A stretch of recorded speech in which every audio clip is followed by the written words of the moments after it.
প্রিয় দর্শক ভাইরা, সবাই কেমন আছেন? এখন রাত্র 9টা বাজে। তো আমি এখন যেহেতু মুরগির বয়স আজকে এক মাস হয়েছে। তো অনেক ঠান্ডা পড়তেছে, অনেক শীত পড়তেছে। তো আমি এখন পর্দা অর্ধেক করে রাখছি, যেটুক করে রাখছি এটা হলো উত্তর সাইডে মনে করেন বাতাস একটু মুরগি গাছ বেশি লাগে, মানে বাতাসটা বেশি ঢুকে খামারের মধ্যে। তো এই জন্য আমি উত্তর সাইডে পর্দাগুলো আমি এতটুক দিয়ে রাখছি। এটা উত্তর সাইড।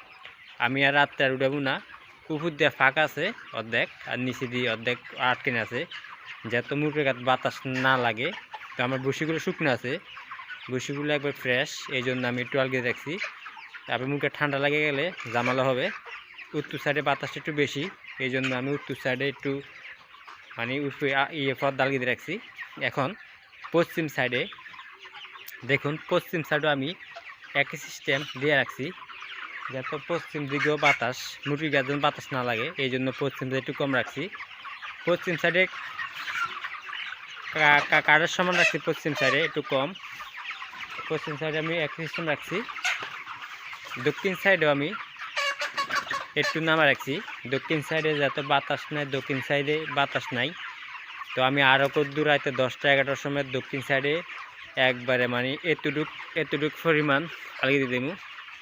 আর উপরে এতটুক ফাঁক থাকবে, যখন গ্যাসটা বাড়িয়ে যায় এতটুক পরিমাণ দিব আমি রাতে শর্ট টাইমে 10টা 11টার দিকে। এখন আমি দক্ষিণ সাইডে একটু খোলা রাখছি, যাতে মুরগি অন্য ফুরা ঘরে আছে সিডিমিডি, দেখুন ফুরা ঘরে সিডিমিডি আছে, এই জন্য আমি দক্ষিণ সাইডে একটু কম আলগি দিয়েছি। রাতে 10টা 11টা 12টার দিকে মুরগি আবার সবগুলো মুরগি ঠান্ডায় একক্ষণ হয়ে যাব। তো এই জন্য ওই টাইমে পর্দা আলগি দিতে হবে, যাতে মা অনকা দিনও গরম রাত্রে ঠান্ডা পড়ে, একটা জামালা। তো এই জন্য আমি পর্দাগুলো এইভাবে দিয়ে রাখছি। তো আমার মুরগিগুলো একটা মুরগিও মারা যায় নাই, পর্দা এগুলো এভাবে দিয়ে রাখছি। তো আপনারা যারা মুরগি ফালেন রাত্রেবেলা কীভাবে দিয়ে পর্দা আটকাইবেন, দেখুন এভাবে আপনারা পর্দা আটকাইবেন, তবে মুরগি ঠান্ডা লাগবে না, মুরগি ভালো থাকবে। যেহেতু আমার বেচার টাইম, কাল পরশু বিক্রি করা হবে এগুলা। দেখুন মুরগি পুরা ঘরে সিডিমিডি রয়েছে।